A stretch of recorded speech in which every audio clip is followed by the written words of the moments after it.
快，你来跟我听一下这台发动机的异响。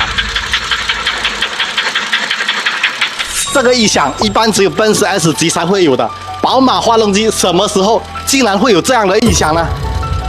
还有更加不可思议的是，这一台发动机在深圳的一家宝马专修厂已经刚刚花了3万多块钱大修了发动机，换过了2根连杆，还有2个活塞，加工过钢套等等这些。粉丝兄弟跟我说，钱呢他是没少花，只是呢车子现在越修问题越大，于是呢从深圳拖车过来厦门找我，想说碰碰运气，看看我能不能把他这台 N55发动机的异响给它治好。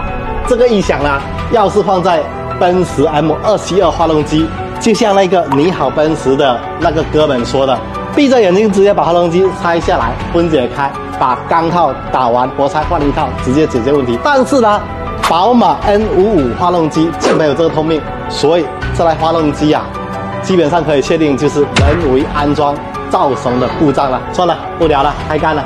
拆发动机，希望自己不会踩到坑。发动机呢已经拆下来了，电视机呢都不敢这么远。这个发动机啊，是我修车这么久以来看过最离谱的，也是最不应该发生的一个故障了。希望你们能够给我点一个赞，因为我不知道该说还是不该说。我如果说了，那些黑粉们又开始说啊，我诋毁同行，不说嘛，这个良心过不去。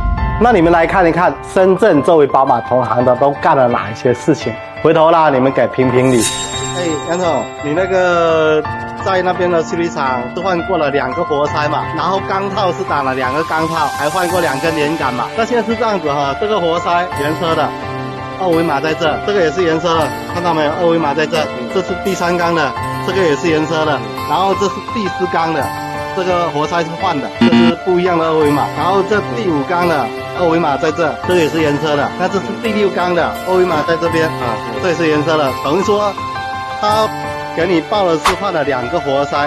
那目前我们看到就是只有第4缸的这个活塞换了，然后第4缸活塞换了之后，这个缸壁整个拉缸拉掉了。那等于说我现在要发动机，因为我现在一步一步在分解，然后发动机分解下半部的时候，我就可以看得到连杆有没有换嘛。那连杆你换没？就1步秒来嘛。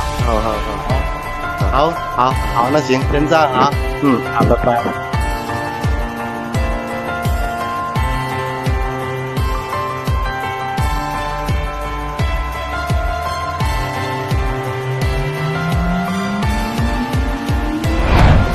发动机已经拆下来了，这是第4缸的拉伤很严重。新单上面换了2根原厂的连杆，这一根呢是6800，2根呢就是13600。这2根连杆真的是三无产品，看到没有？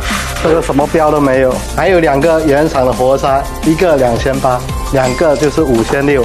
但是呢，活塞它实际只换了1个，看到没有？就是换了这一个，也是什么标都没有。还有就是最离谱的，它就是报了一个加工钢套，但是呢，这个钢体明显是已经打坏掉了。来，你看一下这个位置，真的只收钱不干活的。这个钢套这个位置已经打坏掉了，你看这个是好的，这个没打到的，所以就是因为这个钢套打坏掉，它没有去加工钢套，才造成了这一个发动机又再一次的严重的拉缸。